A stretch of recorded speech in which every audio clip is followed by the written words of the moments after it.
Olá, eu sou o professor Diogo Comba, o Diogão da redação de Português e Literatura também. É assim que você me encontra nas redes sociais, professor Diogo Comba. Peço para que você se inscreva no canal, deixe o seu like e ative o sininho. Hoje vamos fazer a leitura do capítulo 5 de O Menino do Pijama Listrado. Por quê? Porque este livro inspirará uma proposta de produção textual para a redação da UERJ do vestibular estadual da UERJ, certo? Para quem quer entrar na UERJ no ano que vem. Então vamos lá. Já chama a atenção da gente o título do capítulo: Proibido entrar em todos os momentos, sem exceção. Só havia uma coisa a fazer e era falar com o pai. O pai não viera de Berlim no mesmo carro que eles naquela manhã. Ele tinha vindo alguns dias antes, na noite daquele mesmo dia em que Bruno havia chegado em casa e encontrado Maria remexendo nas suas coisas, até mesmo as coisas que ele escondera no fundo e que pertenciam somente a ele e não eram da conta de mais ninguém. Durante os dias que se seguiram, a mãe, Gretel, Maria, Lars e Bruno passaram todo o tempo empacotando seus pertences e carregando-os num grande caminhão para que fossem trazidos até a nova casa em Haja Vista. Foi nessa manhã final, na qual a casa parecia vazia e tão diferente do lar de antes, que as últimas coisas que lhes pertenciam foram metidas em malas, e um carro oficial com bandeiras vermelhas e negras na parte da frente estacionou diante da porta para levá-los embora.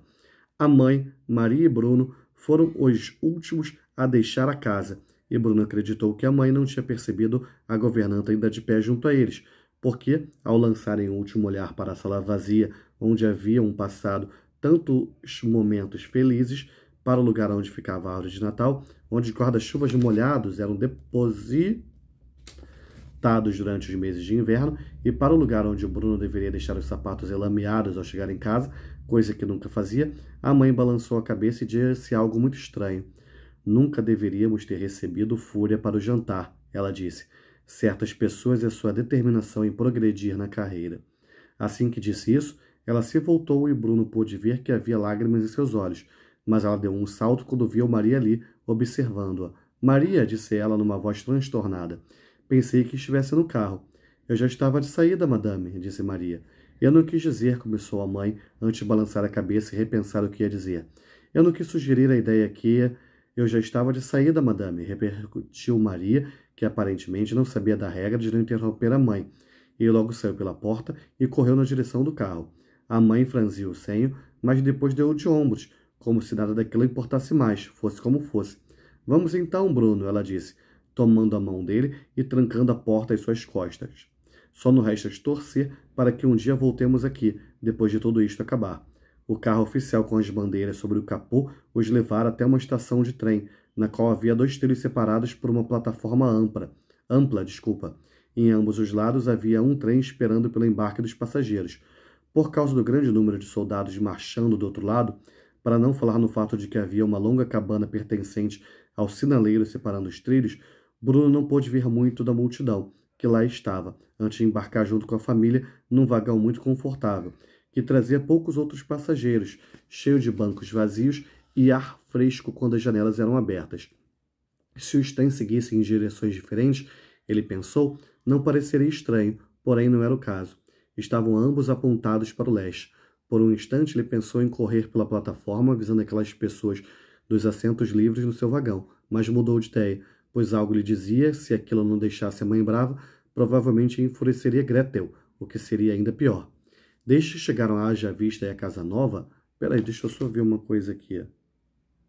Eu estava pensando aqui, voltando um pouquinho, vamos lá. Por causa do grande número de soldados marchando do outro lado, para não falar no fato de que havia uma longa cabana pertencente ao sinaleiro separando os trilhos, Bruno não pôde ver muito da multidão que lá estava, antes de embarcar junto com a família num vagão muito confortável, que trazia poucos outros passageiros, cheio de bancos vazios e ar fresco, quando as janelas eram abertas. Se os trens seguissem em direções diferentes, ele pensou, não pareceria estranho, porém não era o caso. Estavam ambos apontados para o leste. Por um instante ele pensou em correr pela plataforma, avisando aquelas pessoas dos assentos livres no seu vagão, mas mudou de ideia. Enfim, será que essas outras pessoas não estavam indo lá pelo jeito campo de concentração? E olha só, a inocência do Bruno queria levar essas pessoas para ficar no mesmo vagão que ele. Tá vendo? Bruno, uma criança, uma pessoa boa, Tem até aquela frase famosa, né? O ser humano nasce bom, mas a natureza o corrompe. Desde que chegaram à Haja Vista Casa Nova, Bruno não vira o pai. Pensou que talvez que ele estivesse em seu quarto, quando a porta rangeu e se abriu. Mas afinal, se tratava apenas do soldado pouco amigável que encarara Bruno sem nenhum calor nos olhos. Ele não ouvira a potente voz do pai em parte alguma, nem mesmo os pesados passos de suas botas contra as tábuas do assoalho no andar de baixo. Mas era certo que havia pessoas indo e vindo, e enquanto pensava no que seria melhor fazer, escutou uma grande agitação subindo do térreo e foi até o corredor para se debruçar sobre o corrimão. Lá embaixo, ele viu a porta do escritório do pai aberta e um grupo de 5 homens de pé do lado de fora, gargalhando e apertando-se as mãos. O pai estava no meio deles e parecia muito importante o uniforme recém-passado. O cabelo escuro e espesso fora obviamente penteado com brilhantina havia pouco, e enquanto os observava de cima, Bruno se sentia ao mesmo tempo assustado e maravilhado com a presença do pai. Aos seus olhos, os outros homens não pareciam tão bonitos quanto o pai. Nem os seus uniformes eram tão alinhados quanto o dele. Tampouco as suas vozes eram tão profundas, nem as botas tão reluzentes. Todos traziam esquepes sob o braço e pareciam disputar entre si a atenção de seu pai. Tá vendo? Aí o Bruno vai ficando maravilhado, né? Vai ficando ali. Já tem, lógico, a admiração natural do menino, da criança, pelo seu pai, mas vendo aquilo tudo, ele achou que o pai era o maluco sinistrão ali, né?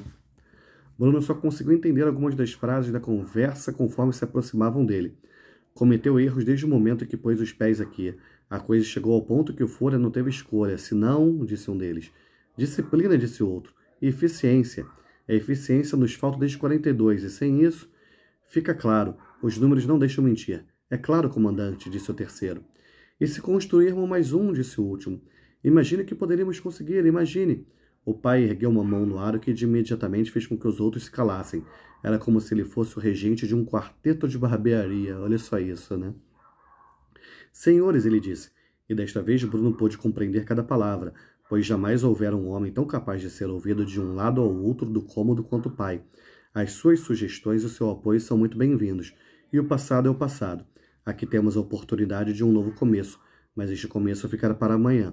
Agora é melhor eu ajudar minha família a se instalar, ou haverá tamanha encrenca para mim aqui dentro quanto há para eles lá fora, compreendem? Os homens soltaram uma gargalhada e apertaram a mão do pai. Ao sair, formaram juntos uma fila, como soldados de brinquedo, e os braços se projetaram para frente na mesma saudação que o pai havia ensinado a Bruno, a palma estendida, vinda do peito em direção ao ar em frente a eles, num movimento brusco, enquanto gritavam as 2 palavras que Bruno fora ensinado a repetir, sempre que alguém as dissesse para ele. Então os homens foram embora e o pai voltou ao escritório, no qual era proibido entrar em todos os momentos, sem exceção. Certo? Aí aqui, ó, continua o capítulo, mas eu vou dar uma parada agora para o vídeo não ficar muito grande. Enfim, galera, se você tivesse chegado até aqui no vídeo, comenta aí para mim. Deixa eu ver uma palavra aqui. Comenta aí para mim. Proibido entrar em todos os momentos sem exceção. Comenta aí para mim. Proibido entrar em todos os momentos sem exceção. Certo? Que a força e a inspiração estejam com vocês sem dizer adeus jamais.